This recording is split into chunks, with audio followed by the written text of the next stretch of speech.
All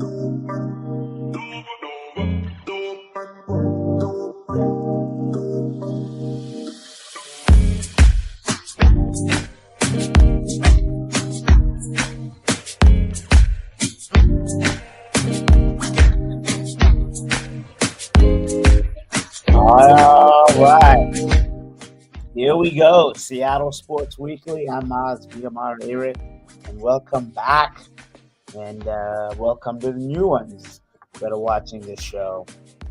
A lot of good things happening in the Seattle sports scene these days. The Seahawks are winning. Sounders kind of doing their thing. And then, of course, I'll get right to it, the Seattle Mariners. So here we are with the Seattle Mariners since 2021. They are in the American League Division, ALDS. They will be hosting the winner of the Guardians and Angels. And those games start out Saturday and Sunday, right? But what starts today is the Guardians and the Tigers.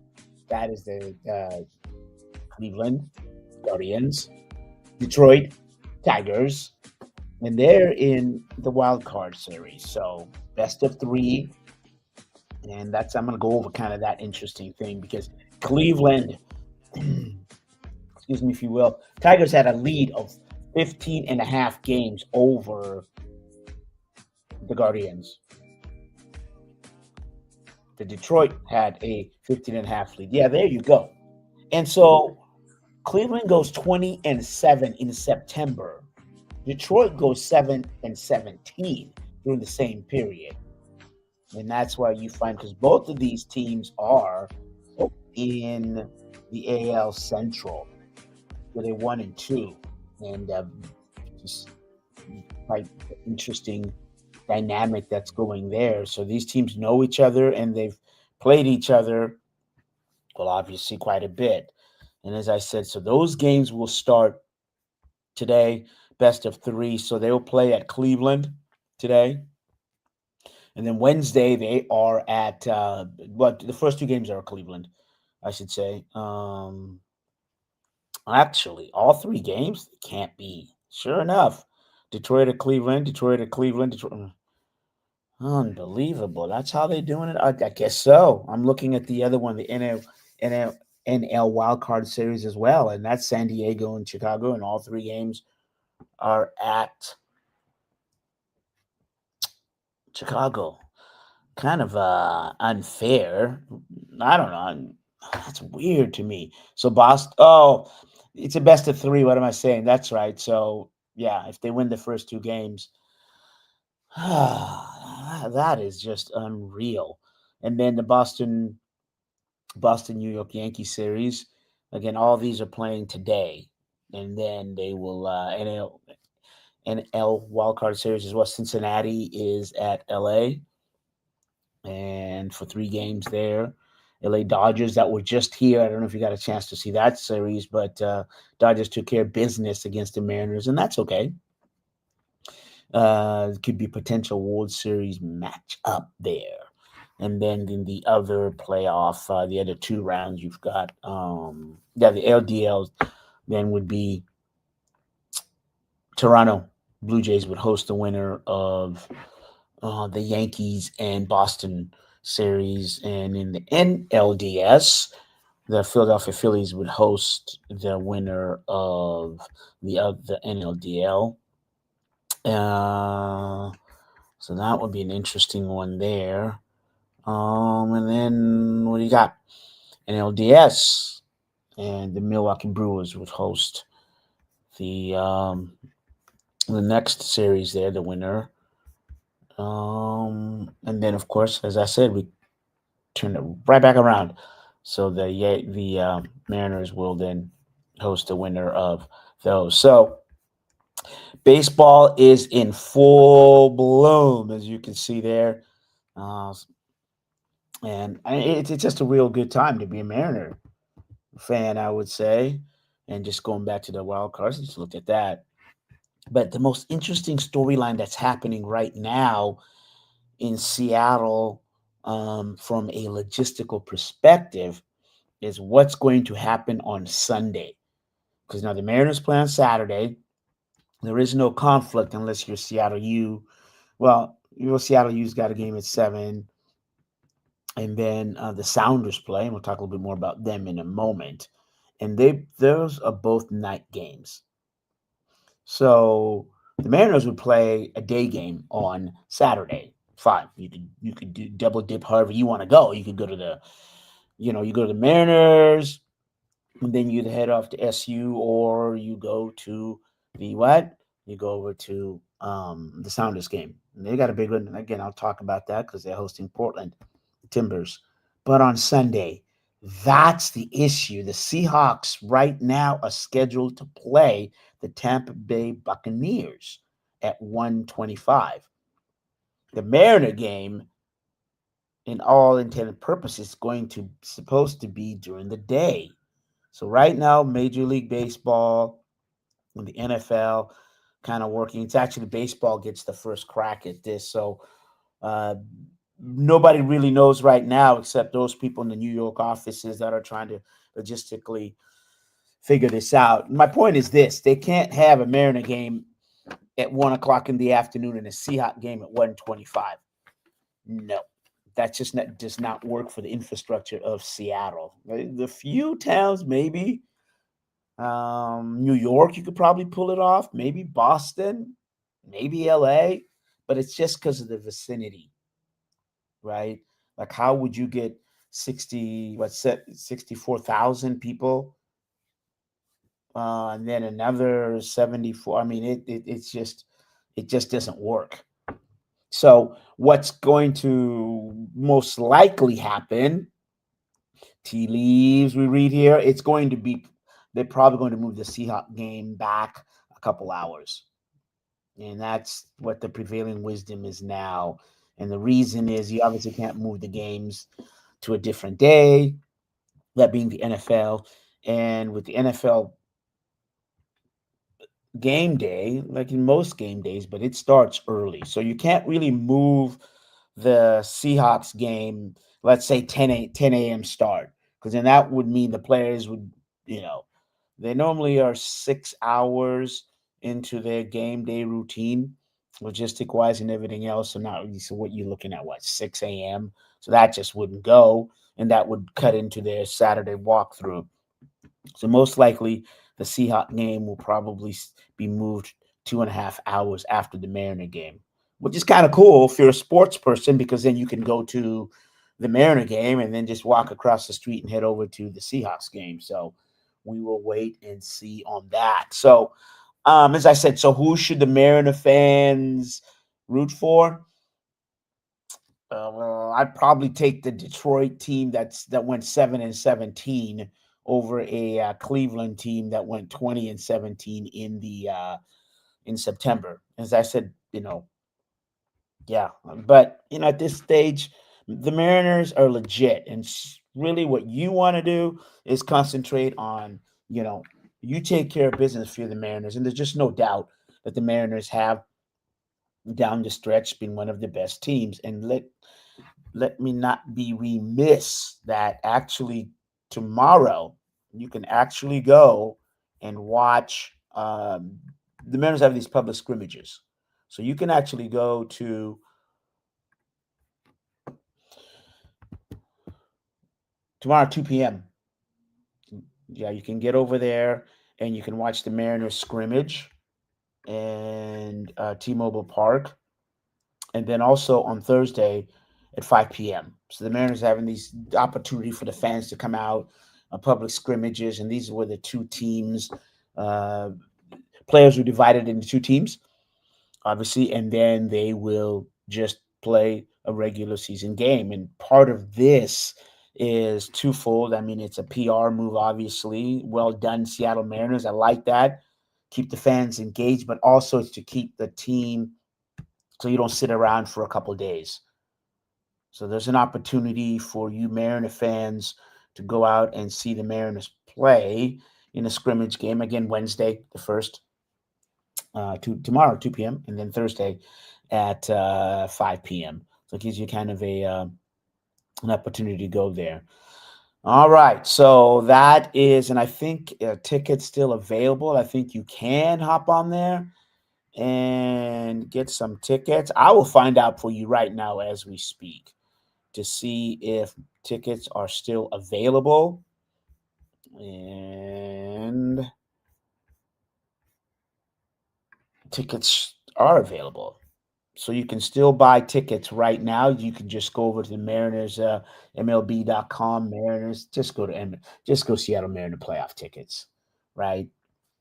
And there you go. And again, that game is Saturday, and the next one is Sunday. So get out there, buy your tickets. I don't know how much the tickets are, but as you know, with these things, you want to go in there and buy from Ticketmaster or whoever it is, Booking.com. It looks like these days. Well, and then get your tickets without having to get them secondary from the market. You never want to get them secondary, especially playoff tickets. That's just a no. That's not a good investment on your. It's not a good investment on your money, I would say. All right, so I'm going to kind of flip here, and we're going to talk the Seattle Sounders. And but before I do that, let me I'll go to the announcements in a minute here. Well, no, let me do the announcements now as we switch. So later today, join us for political coverage for this year's election on Rainier Avenue Radio with a live interview at 3 p.m. on at 3 p.m. on Rainier with U.S. Senator candidate Kashma Sawant. Oh, she's Sawant. One one on Rainier, one quarter. I saw him on my way to Husky game the other day. Good man. We're just chit chatting about all the good stuff at Rainier Avenue Radio. So it's Juan Cotto, followed later, as I said, conversation with Seattle Community Police Commission at 5 p.m., hosted by CPC Executive Director IC Amir and Tony B on the community concerns about surveillance and cameras. That sounds like something to tune into. I never know whether one is it a good thing or a bad thing to have those cameras in there. And I won't give you my opinion because that it could be political, but it doesn't really matter. This is a sports show and we talk sports. So let's roll over to the Seattle Sounders, who are currently, right now, the Seattle Sounders are fifth in the Western Conference playoffs. Congratulations, the Sounders. They won. I mean, they're in the playoffs. They've only missed the playoffs once in their history of their franchise, which is a good thing. Right now, they're in a bit of a tailspin in that they have not won in their last 4 games. They've lost 2 and they've tied 2. And the latest one was to the Vancouver Whitecaps, who are second in the MLS conference standings. Now, why does that matter? Because top 8 teams go into playoffs, and the Sounders had been battling for the 4th spot. But right, as I said, they're 5th. Right now, they're 46 points. LAFC has 43. And Austin FC's got 44. And guess who has, the Portland Timbers. Big game on Saturday. And so going back to the thought there, when you're the 5th seed, when you're the 4th seed, you host the second round. If you're the 5th seed, it's a best of 3, and you're going to go on the road. And so I would say the Sounders have kind of they let it slip away. I mean, the inconsistency down the stretch here, the last 4 games, but they're still in play. What they got to do now is make sure that they beat Portland. And so against Vancouver, it was a really interesting game, a big game, a game that they could have had, and they just couldn't. I mean, 11 minutes into the game, the Sounders have an injury. Alex Rodin, their left back, goes down, and then Kalani Kosa Rienzi steps in. And then also for the Sounders, I mean, minutes later, into the game. You get another injury, and this one was Yamar, your center back, goes down as well. So, I mean, within the first 20 minutes of the game, you've now had to replace your your left back and also your center back. So two of your four defenders go down in this all important game, and this was very interesting. So Kim Kee comes in at center back to replace Yema, and also Kosa Rienzi comes in and he replaces Alex Rodan on the fly. So I had an exclusive interview with Kosa Rienzi after the game, and here's kind of what he said just in terms of when you're called upon to come in and play in an emergency situation.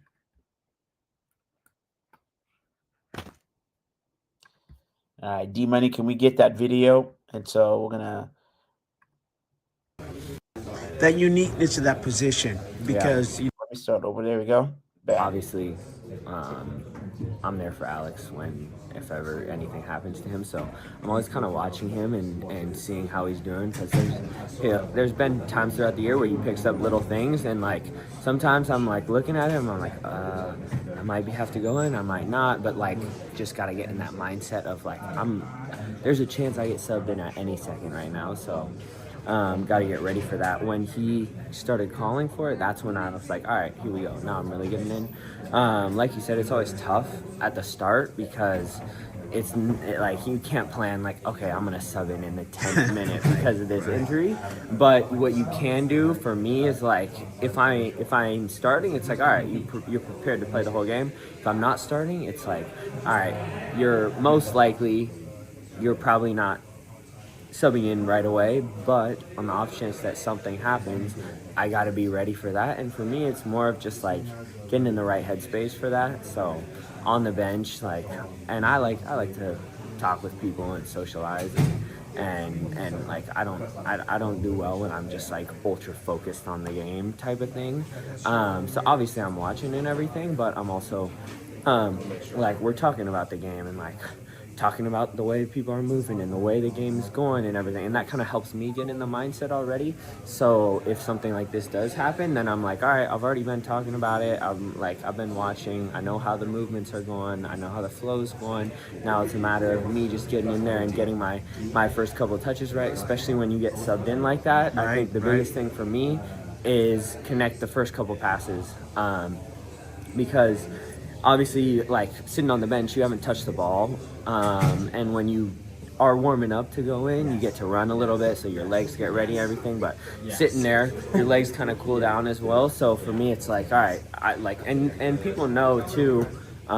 It's hard to sub in a game like that, so people aren't going to get mad at you if you make a little mistake right away or something, because it's tough to sub in. But yeah, like I said, for me it's just like trying to connect the first couple passes, not do anything too crazy when I first get in, just be simple and sharp. And the other team knows you just came in, right? So there's a tendency to maybe they're not going to change everything, but they're going to go, hey, we got somebody who's not warmed up. And especially early in the game like that, like everybody's fresh, everybody's going, so the more simple I play, the better it's going to be for the team as a whole, and the harder it's going to be for them, versus if I go in there and try to do all types of stuff, then that's when they're going to get the advantage, and I'm not necessarily fully ready to go yet. So it's finding that balance. That uniqueness of that position, because, especially the way that Brian wants you all to play. Yeah. You're pressing up, but you're also playing defense. Tell me about that balance and what, Yeah, it's interesting because throughout the year we've also played a lot of different systems where we've played a 5-back, we've played a 4-back. There's times where I become a 10, there's times where I become a winger, there's times where I become a 6. So it's like there's a lot of different movements and interchange between all those kind of positions in there, between the right back, the winger, the pocket, the 6. And I mean, like you said, finding the balance of just like, I can't go too high when we have the ball on this side, because if we lose it, then I got a 50-yard sprint and this winger's already got 20 yards on me. So I got to be able to cover, but then at the same time, if we do get out and I'm the outlet, I got to be able to get up the wing and attack. So finding that balance of like the in-between space between playing on the highest line Mm-hmm. where their back line is, but then also when the time is right, checking down so I can come in as an option. And then that's where our communication in this game, me and Jesus, has to be really good, where one of us goes, one of us stays, one of us breaks, one of us checks, that kind of thing. Uh, they score 1-0. You guys scored. You get Yeah. two back, and then obviously they score another one. Yeah. Fair result, 2-2 here. Yeah. And what can you take away from this going into another rivalry game? Yeah, coming? I mean, this is one of those games where, like, on one hand, you can look at all the negatives and this and that, but on the other, it's like, it's pretty even. Like, we can complain about the ref, this, that, but like, we got up for our chances, they got up for theirs. Smets talked about it after the game. He was like, look, the stats are almost dead even, duels, challenges, shots, all that kind of stuff. So on one hand, it's like, we gotta do better, but on the other, it's like, this is like, and it's coming down to the wire too. We only got a couple games left in the season. Everybody's fighting for playoffs, so it's like, these feel like playoff games, and in the playoffs, it's not necessarily the better team that comes out on top. It's whoever wants it more. So I think that's something that we need to start looking at, is just like, hey, we gotta kind of do whatever it takes to win these games, especially getting on to that playoff road. Right. All right, so there you go.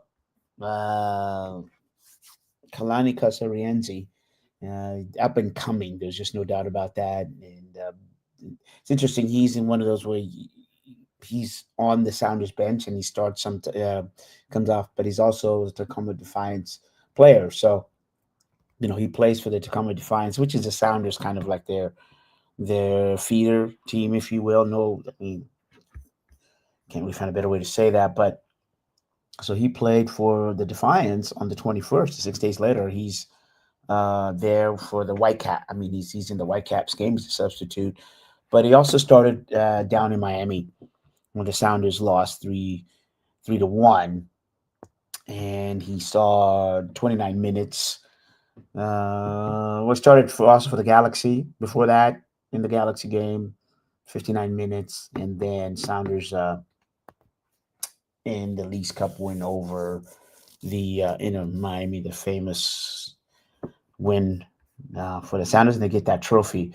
But overall, just my take on the Sounders right now, they do need to get it right, and we're missing practice, but we'll give you kind of some updates in terms of the injuries to Rodan, because obviously that's going to be important, and also Yamar. Brian Smetzer is talking to the media as we speak.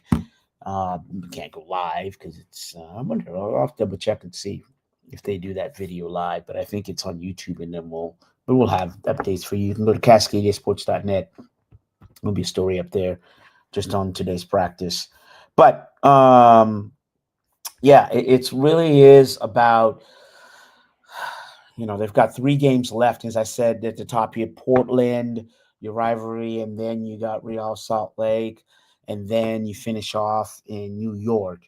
And I gave you the scenarios of the points, but what has to happen, right? I mean, you can talk about really the first thing. I think the most important thing is here, the midfield. And that is going to be Orbit Vargas, who has started with Christian Rodan, and who's about as good as any player right now playing in MLS. He's playing for the Mexico U20. So the under 20, for the under 20, they're having the World Cup under 20 right now. And Obed Vargas was called up for the Mexican national team, and they tied Brazil yesterday 2-2. And he was subbed out at the 64th minute, which is fine. So now the interesting thing about that is how far the Mexican team goes is they have group games until Saturday, October the 4th. So this Saturday, right? So that's their next game. And so the key there is if the Mexican national team advances to the next round, then that means Vargas will not be available for the Sounders. And I talked about that just in terms of they need him. That is, the Sounders do. if they're going to go make this playoff run. So he won't be available for Saturday's game with, obviously, he's going to be available for Saturday's game. So then you begin to take a look at, okay, when would Vargas return if in terms of for the Sounders? Well, as I said, they've got a game they got one tomorrow, and then they've got one on Saturday. Tomorrow, Mexico plays Spain, and then on Saturday, they play Morocco. And so depending on where they're at, because right now, if you take a look at the standings, Mexico's in the Group C. Morocco, Mexico, Brazil, and Spain. Yes, Spain, Brazil, Mexico, Morocco. I mean, you couldn't add, that is a group of death, I would tell you. Each tournament does. So, again, Obed Vargas is getting all this prime time, and they will need him back. So the hope is, that he plays his last game for the Mexican national team. But you can't wish ill will on him and his team. So who knows? The other one, Reed Baker Whiting, also is gone, and he'd be interesting. Maybe he plays on the right back, but he's another, he plays left back behind Nuhu. So, and he's gone and playing for the U.S. national team, for the U.S. under 20, and they won yesterday. So up next is France, and then they will, and then they also finish on Saturday, the U.S. men's national team. So under 20, if you will. So both of these guys could come back by Saturday, but it just depends, again, how they go. So Sunday, U.S. South Africa plays the United States. So that would be if the U.S. continues. Let me see where they are on the table here.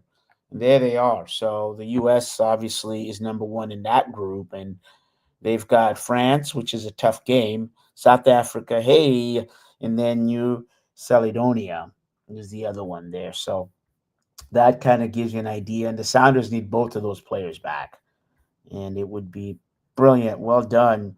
So they need both of those guys back.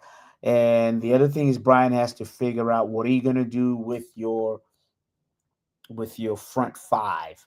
You have Jordan Morris there, who started against Vancouver, but then he was off.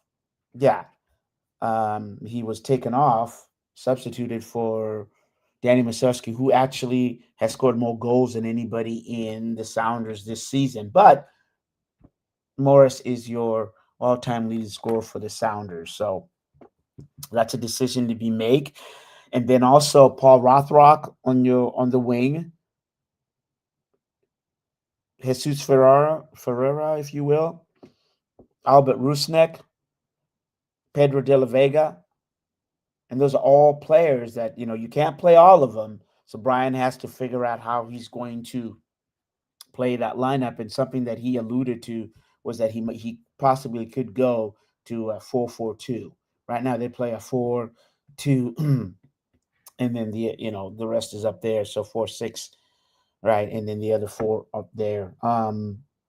So if he goes to a 4-4-2, then he could put Musovski and Jordan Morris in there. And then, then your midfield could probably, you're looking at Vargas, you're looking at Christian Roldan, then you're looking, Obed Vargas. Vargas, Roldan, and then Rothrock, or you probably go with Rusnek and Jesus Ferreira as your 4. And then Rothrock would come off the bench. So, again, decisions, and Brian Smetser's got to get it right, because, as I said, 3 more games. You got to get your starting 11 to find rhythm and pace as you roll into the playoffs. All right, speaking of rolling, we're going to roll into the break, and we will talk Seahawks, and then we'll talk UW Huskies. All right, for Rainier Avenue Radio, this is Seattle Sports Weekly. I'm Mazvita Maraire.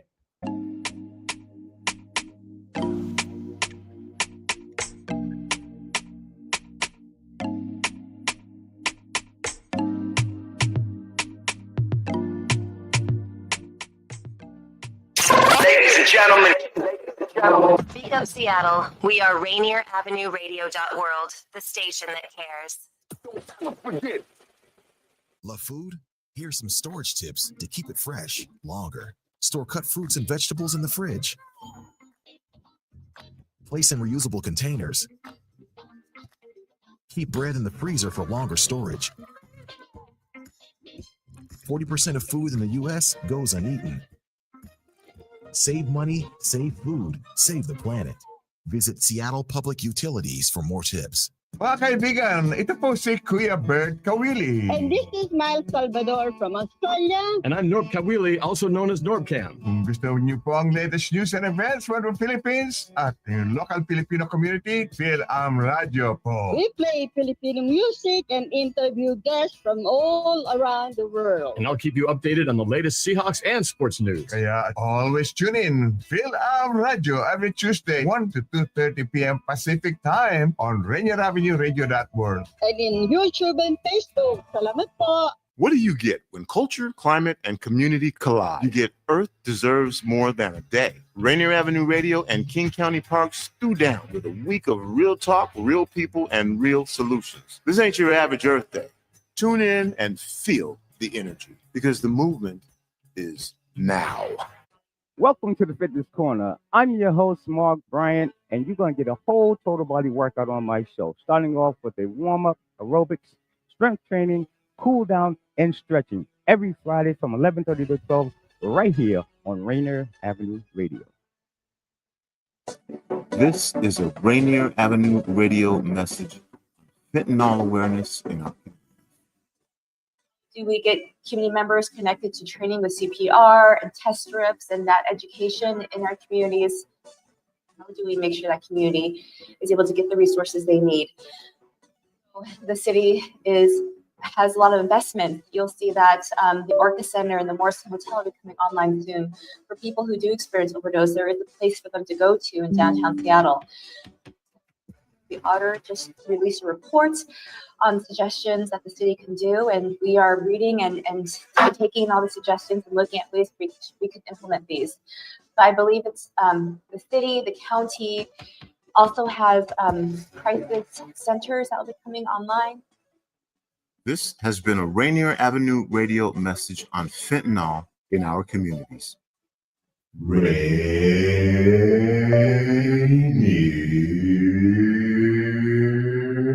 Avenue Radio.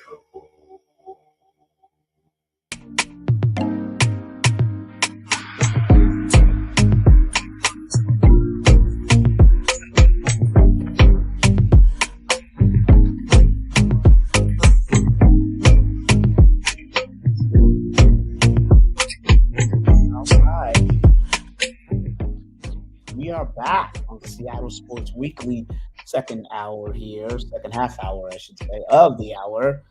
And thank you all for joining and riding along and staying. Another beautiful day. You know what? I like the fall, and I'm the stutter, the stop there, and the pause was because I love these days because yesterday you saw the rain, and then you kind of get the light, the sunshine, if you will, on a different day. But there's no doubt about it. It is that time of the year. The leaves are falling. There, you can see the brownness in them, and we're getting towards Halloween, which you know what? It's funny. The Halloween, right? Some people think it's great.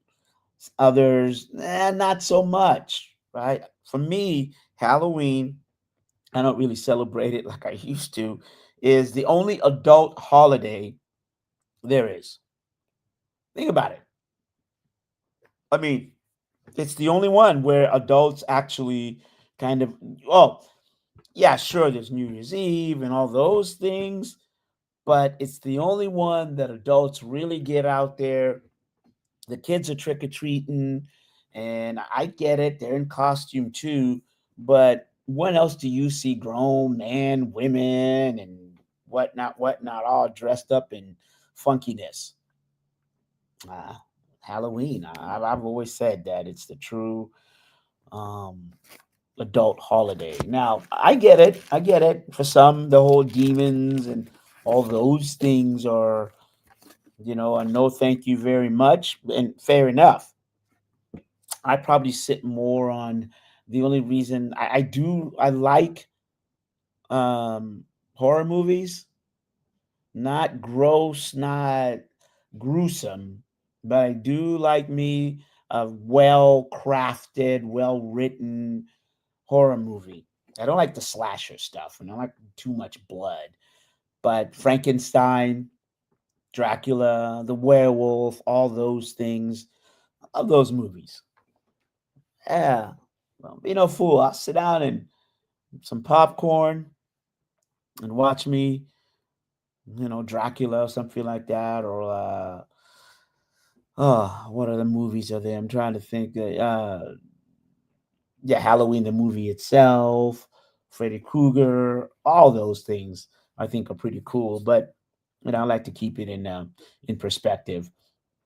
And that's what happens when you read Stephen King books all the time. You kind of get into that. But again, I don't like the gory, and I don't like too much blood, and I don't like the people getting trapped in a room and in a box and all that. I'm like, nah. Give me a well written plot that moves along. And so there you go. Next week we'll come up with some movies, and there you go. The all time best Halloween movies. There you go. A couple more reads here. So live, do not forget this Friday on Rainier Avenue Radio. We're featuring Franklin. We've got Metro League High School, and it's Franklin 1 and 2 and West Seattle 3 and 0, live from the Southwest Complex. Rankings for Max Prep. I would be remiss if I didn't touch on what in the world is going on with Garfield High School. I got to reach out, see if those guys will come on. But right now, yes, there is discussions. People are wondering what's going on. A couple of days ago, Brandon Roy, former Garfield High School, University of Washington legend, Portland Trailblazer coach, was relieved of his duties as the Garfield High School basketball coach, and so was Roydale Smiley, who also went to Garfield, and he went to USC. They were both relieved of their duties by the principal and the new athletic director. And so people are wondering what is going on here, and the usual with the school district. And I've worked for organizations to where there's a central office, and so those people on the ground will say, hey, this was a personnel decision that was made from the central office, and this, that, and the other. You know what? I'm really, what am I? Shocked, bewildered, surprised, and I get it, right? Because normally what happens is somebody puts a complaint or something, or the parents, a PTSA, or there's a group that wants change. It's just how you did it. That's what really irks me, is that these are people that are out to make a difference in the lives of our youth. We don't have enough good people coaching on any level, or reffing for that matter, whether it's volunteer or getting paid. Sure, Brandon, BJ went through, and BJ's over at the UW, and Roydale's, his daughter's there, and also he coached them. But they're just, it saddens me, because these are people there you go. These are people that are out trying to make a difference. Do they make mistakes? I'm sure we all make mistakes. And I'm not saying they made a mistake and they had to go. No, but for their service and what they've done to this community, I would have had a discussion and say, hey, we need to make a change. The whole resign thing, and we're not going to renew your contract. such and such. Can we do a press conference? Or maybe you say you're not returning. That's what they deserve. Now, Rodell is he's petitioning to keep his job. So that's in litigation. But, Brandon is like, I can't speak for him, but obviously he's the resources that he has, he could have lawyered up and all those kind of things. But, that's what good people do. After a while, if they get mistreated, they say, okay, I will find another way to make a difference in the community. And he has been making a difference in the community for years, and he will. And having had experience dealing with the school district and no, oh, it's right. I just remembered I'm the coach, boys soccer coach at Orca, so I can't say too much. Middle school, K through 8, about all about the school district. That's my employer, and I also do some work for the Metro League. So, but nonetheless, the point is, it's just difficult, and there's just not enough people there that are good people. And if you don't know, Rodell Smiley took over a Garfield High School girls basketball team whose previous coach was under indictment for sexual allegations. Yeah. So he comes in and gets your program out of that, gets it back to respectability. And then this is how you treat him? Nah.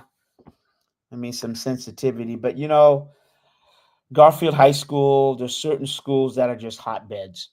And, it's like Garfield Community Center and Garfield Teen Life Center. And I'm trying to think some other ones. Rainier Community Centers. I'm using Parks and Recreation sites here, but they're just so eclectic. You have so many different voices that if you're in charge of that, you have to make sure that you tend to each one of those flowers. Because if you don't put enough water, then it's going to be an issue. And you can only last there for so long. I'm going to be honest with you. You can't stay there forever. Those places are not built that way. And as I said, because of the voices that are there, because of the different factions that want, they're pushing their agenda, good or bad, you just can't sustain or maintain so many agendas all the time. So you have to kind of manage it. But if any one of them, they all have the same power, they all have direct link to administration, to people in power. And if one of them gets too riled up, it just tips the whole thing.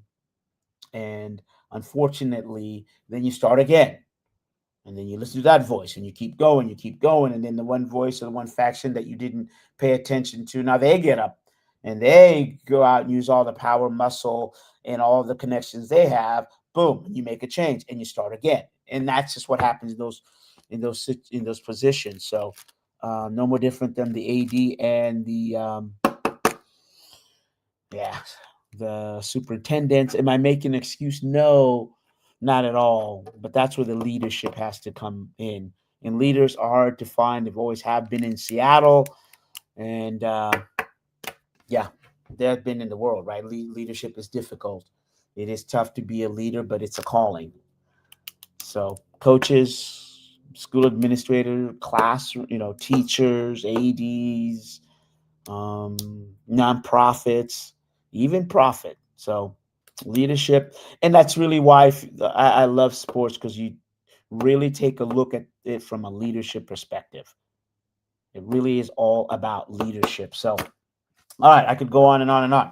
And I could, and I should, but I won't, because we're going to switch. And the Seahawks, well, there you go. We're not going to talk too much about them. They beat the Cardinals 23-20. And now they will take on the Tampa Bay Buccaneers. And I told you about the schedule there. And the Buccaneers are coming off a 25-31 loss to the Eagles at home.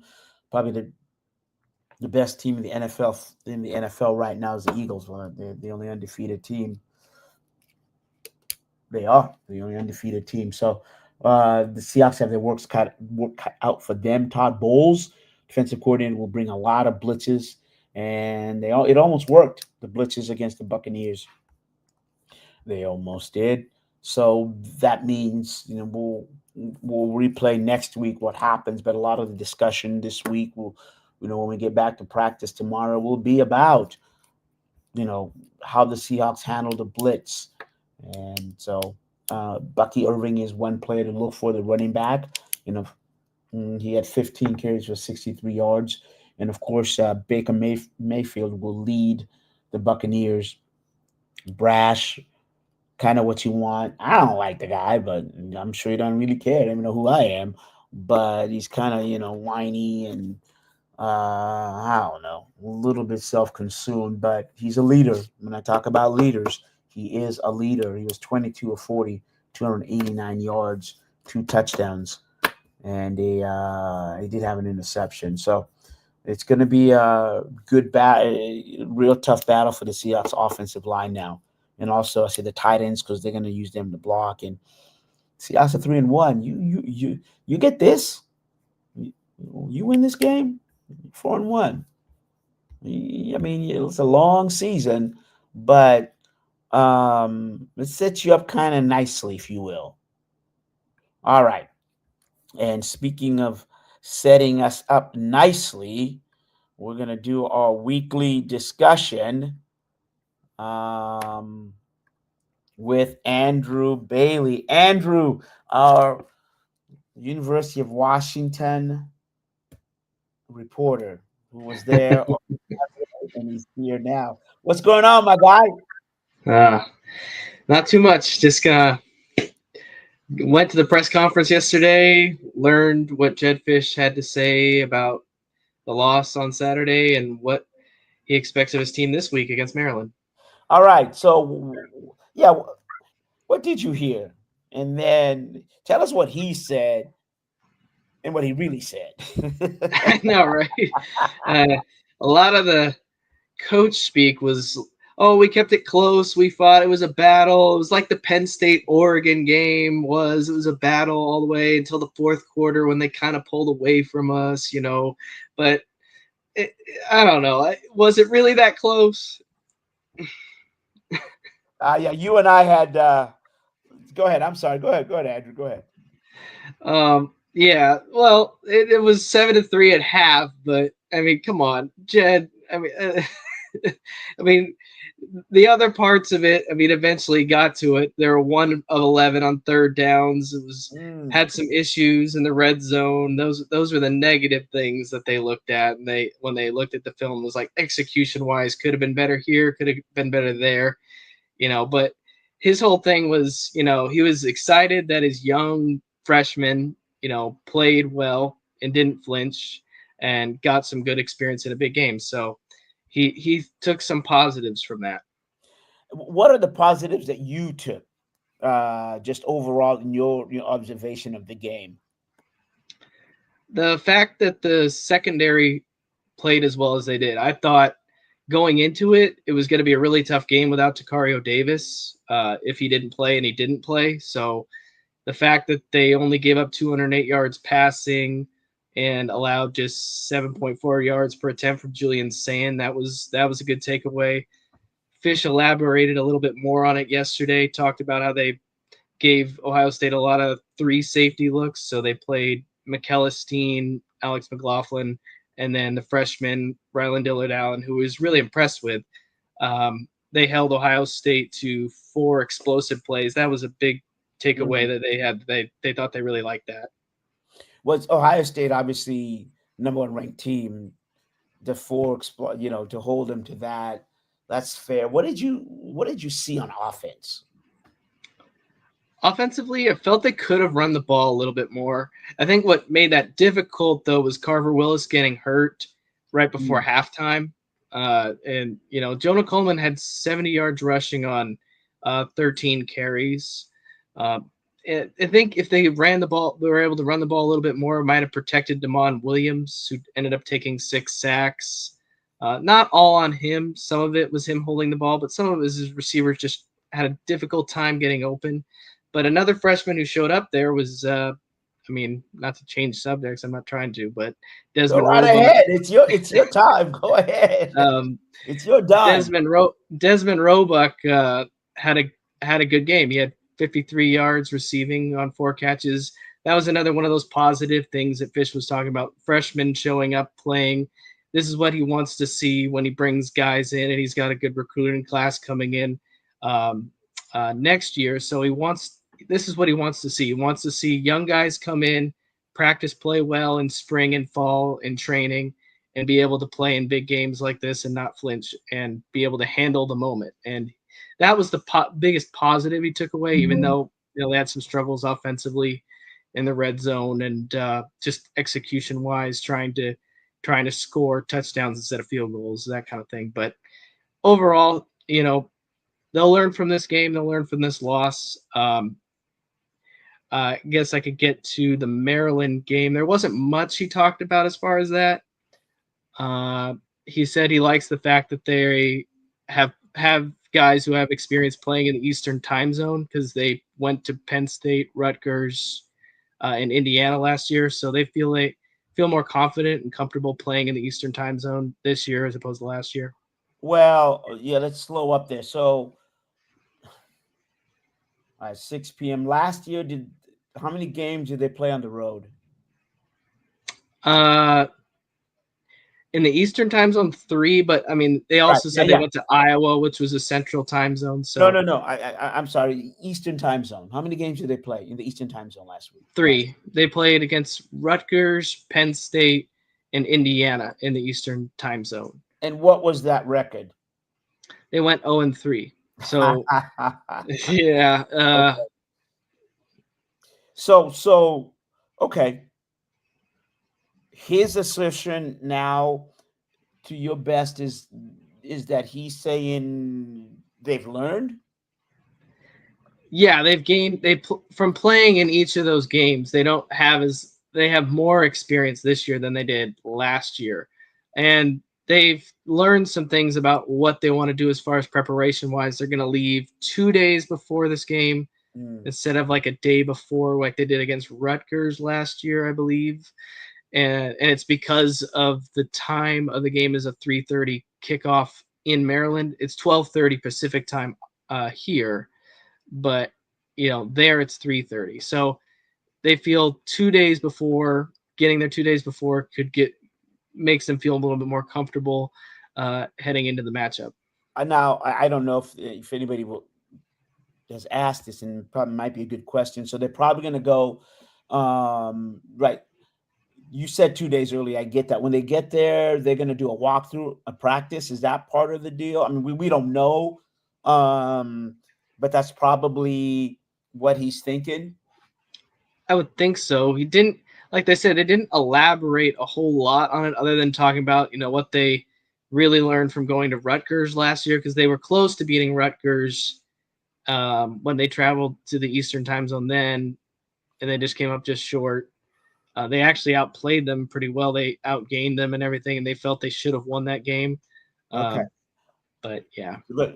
Yeah. Well, is he available tomorrow? Who, Jed Fish? Yeah. No, he's they're only doing one press conference this week with Jed Fish. Today they're having a press conference with players and probably assistant coaches, I would assume, like they usually do. But yeah. Okay, fair enough. Wednesday, you leave Wednesday, you get there Wednesday night. Thursday, you'll do your walkthrough. So you got so you'll go Thursday, Friday. Yeah, Thursday. They'll leave Thursday, not doing another press conference because usually Thursday is the press conference. They're not going to do another press conference. They'll leave Thursday and then get there Thursday to Maryland. And then they'll have probably like a day to do a walkthrough, like you said, on Friday before they play their game on Saturday. Okay.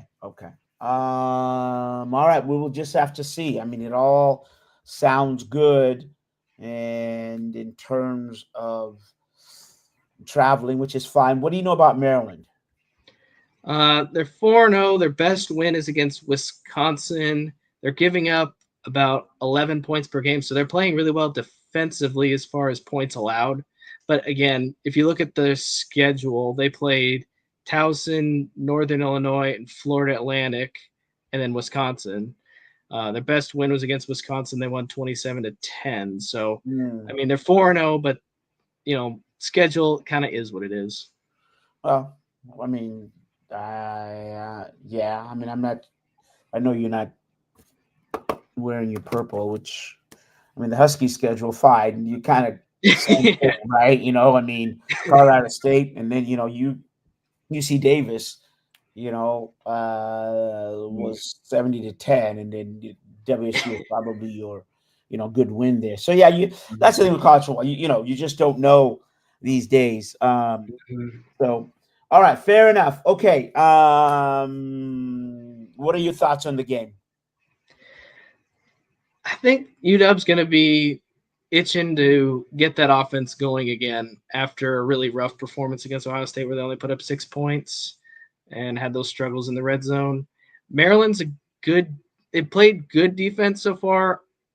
Offensively, they just do a really good job taking care of the football. Their quarterback only has 1 interception. He has 8 touchdowns, 1 interception. Doesn't seem like they throw the ball too deep, though, from what I looked at from the stats from their quarterback. He's young, but he's good. He's been effective and efficient throwing the ball, hasn't turned it over a lot. I think he's over 1,000 yards passing, too. But they're not like super deep threading, going deep down the field, that kind of thing. Seems more like, a ball control kind of team, and really want their defense to do a good job of, keeping the other team's offense, off the field, trying to just kind of, take care of the ball. Don't turn it over. But their defense has played well. I mean, if you're giving up only 11 points or less per game, they're doing a good job of keeping opponents, out of the end zone. Yep, they are. They had one turnover, ball control. Actually, Wisconsin had 37 minutes. Really? Maryland. No, just looking it over the one game, so no worries. Maryland was 4 of 14 and Wisconsin was 3 of 17. But it'll be interesting. Yeah, that's a tough day. I mean, to your point, they were. That's always kind of deceiving there. But Maryland, Malik Washington is their quarterback. It was 18 of 34 for 2 touchdowns. So it'll be an interesting. We'll just have to wait and see. Good call. Those are all good stuff, and we'll take a look at that. All right, he's Andrew Bailey, our resident Husky reporter, and so we will talk to you next week, Andrew. Thank you. Thanks for having me. Yep. All right. So there we go. And now we do have to turn the corner and get going because time's up. Up next is Clean Greens. Yeah. All right. That's it. Thanks for listening. Thanks for watching. Mazvita Maraire for Seattle Sports Weekly of CascadiaSports.net. D-Money, thanks for all your work. We'll see y'all next week.